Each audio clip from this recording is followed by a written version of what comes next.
துளசி, என்னப்பா?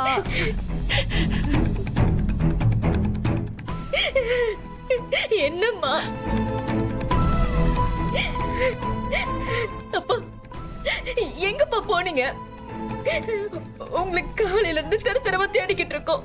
போன் பண்ண கூட எடுக்கவே மாட்டேங்கிறீங்க. போனையே சுவிட்ச் ஆஃப் பண்ணி வச்சிருக்கீங்க. அண்ணி, உங்க போன் கூட சுவிட்ச் ஆஃப்ல இருக்கு. ஏன்பா, உங்களுக்கு யாருமே இல்லைன்னு முடிவு பண்ணிட்டீங்களா? உங்களுக்கு பொண்ணுங்க நாங்க 2 பேரும் இருக்கோம்ப்பா. நாங்க இருக்கும் போது நீங்க ஏன்பா தெரு தெருவா அலையணும்? என்ன கோலம் பா இது? உங்களுக்கு தங்குறதுக்கு இடமே இல்லையா? நீங்க? நாங்க இவங்க பொண்ணுங்க சார். ஆமா சார், என் பொண்ணுங்க தான். என்ன சார் நீங்க தங்கறதுக்கு இடம் இல்லைன்னு சொன்னீங்க. உங்களுக்கு இவ்வளவு பேர் இருக்காங்க. இவங்களை நீங்க தவிக்க விட்டுட்டு போலாமா சார்?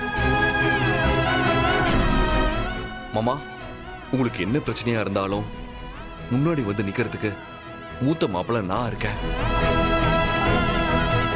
என்ன மாமா நீங்க எங்களை எல்லாம் ஒரு சொந்தமாவே நீங்க யோசிக்க மாட்டேங்கிறீங்க. அத்தை, நீங்களாவது சொல்லக்கூடாதா?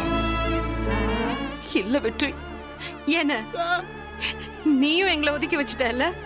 அப்பா அம்மா சொன்னா என்ன, தங்கச்சிங்க இருக்காங்க, அவங்க கிட்ட போலான்னு உன்னால ஒரு வார்த்தை கூட சொல்ல முடியல.